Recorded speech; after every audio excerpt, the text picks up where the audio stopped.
Qurt tayyorlab O'zbekiston shaharlaridagi bozorlarni zabt etgan ishtixonliklar ishtixon qurtini brendga aylantirish harakatida. Halol qurtlari bilan xorijdan ham xaridorlar topishgan. Ularning qurtlari Qamchiq dovonidan tortib, xorij bozorlarigacha yetib borganini ko'pchilik biladi.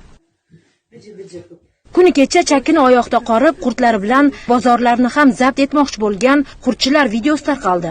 Videoda aks etgan sanitariya va gigiyena talablariga zid qurt tayyorlash texnologiyasi odamlarning ishtahasini bug'di. Surishtiruvlarimizdan ayon bo'ldiki, qurtchilar Ishtixon tumanining Kallaxosa qishlog'i Dehqonobod mahalla fuqarolar yig'inidagi xonadonlarning birida uy sharoitida ishlaydi. Shu kuni olib kelib bergan chakkini qurt qildik. Keyin men sog'ligim to'g'ri kelmadi, xo'jayinim ham uyda yo'q edi.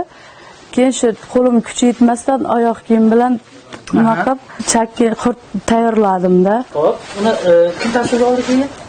Keyin qo'shnimiz tasvirga oldi. Internetga chiqqanini kecha kechqurun bildim. Qurtchi ayol birinchi marta bu ishni qilayotganini aytayapti, ammo atrofdagi qurt tayyorlashda ishlatiladigan jihozlarni ko'rib, bunga ishonish qiyin. Tasvirlarni qo'shnisi, havaskor tiktokerlar olgan va global tarmoqqa joylagan. Shunchaki qiziqish bilan mahalla qizlari, yangamlar, qarindoshlar hangama qilib olingan narsa, hech qanaqa maqsad bo'lmagan. YouTube nima narsa Instagramlarga qo'yilmagan, faqat TikTok shunday qo'ygan-ku. Men umuman xabarim bo'lmagan qurt ishlab chiqish bo'yicha. Men Rossiyada yurganman, chetda yurganman, birinchi marta ko'ryapman. Bular ancha yillar meri shug'ullangan. Menga qiziq tuyulgan o'sha narsa shunchaki. Mahalla raisining aytishicha, bu yerda qurtning orqasidan mo'may daromad topib, biznesda o'zini topganlar ko'p. Bu ayolning ishi ularning halol mehnatiga soya solgan. Uchastkoi bilan birgalikda kelib, ko'rdimda kelin. Mana sizlarmi dedim, bo'yniga oldi. Nima maqsadda qildilar? Men sizlarga tushuntirdim. Ayollar yig'ib bir tushuntirdik biz. Tushuntirishlar bor. Bak qo'shni mahallamizda ro'yxatdan o'tgan haqiqiy toza ozoda qilib eksport qiladigan qurtchilarimiz bor. Qurtni o'zim yaxshi ko'rib yedim-da. Mana qo'shni mahallamizga borsam ham 1 kilo yarim kilo olib kelib, bu farzandlarimga, nabiralarga, o'zimga endi bu men hayolimdan, ko'z oldimdan ketmay qoldi.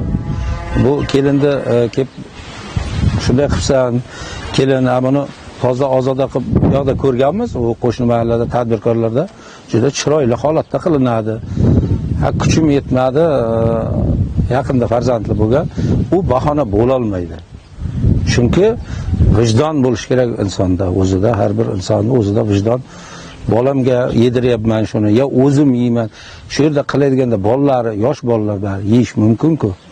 Yegulik tayyorlab sotuvchilar halol bo'lishi kerak. Eng muhimi, mijozni aldab bo'lmaydi. Biznesda yolg'on aralashdimi, uning bozori kasod. Sanitariya va epidemiologik osoyishtalik markazi xodimlari o'zining vakolati qurtlarni tegishli tartibda yo'q qilishgagina yetishini aytmoqda. Oilaviy qurtchilarga tegishli chora ko'rilmas ekan, ular ertaga bu qurtni yana iste'molchilarga yetkazmaydi degan ishonch yo'q. Mo'tabar Nurmuhammedova, Ozodbek Nurmuhammedov, Samarqanddan.